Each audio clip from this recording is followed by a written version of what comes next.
Shalom, Rabbi Eric Solomon, Raleigh, North Carolina, Beth Meyer Synagogue, my morning Torah. So we're entering Torah, the parsha is called Devarim.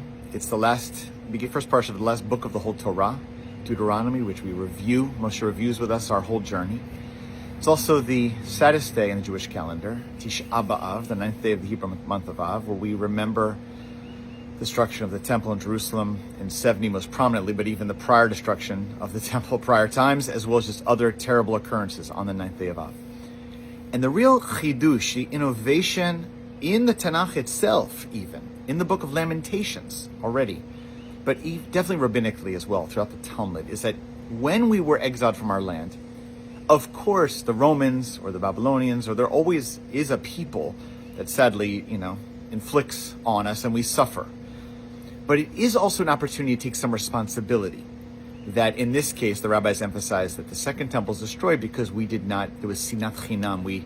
Amongst the Jewish people, there was hatred of each other. There was not just disagreement, but disagreement led to violence.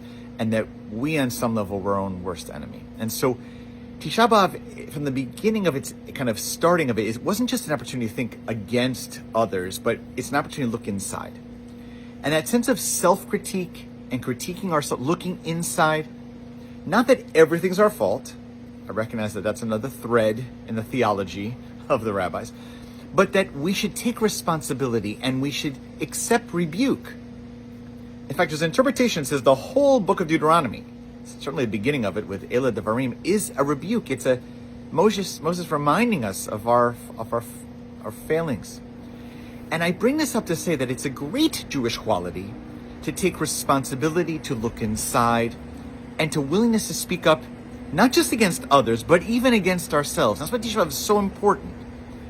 Of course, there's a big role right here. So, obviously the state of Israel, the Jewish community writ large, we have a great love for our people, our siblings, but to critique it is not only seen as like, some people say, don't critique Israel, don't critique the Jewish community. Oh, the non-Jews will come against us, the anti-Semites. It's true, we have to be careful.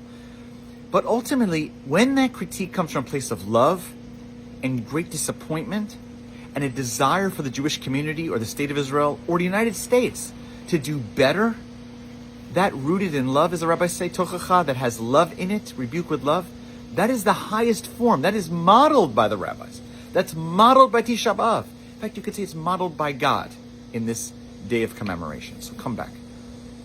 Understand, when rabbis like me, on the one hand, stand up for Israel, for the Jewish people, or against anti-Semites, but on the other hand, are willing to critique that same Israel, the Jewish community, America, it's not because we're, God forbid, against our own people. It's because we love our people. It's because we love the state of Israel. It's because we are so concerned. It's rebuke, yes, but it's rebuke given in love.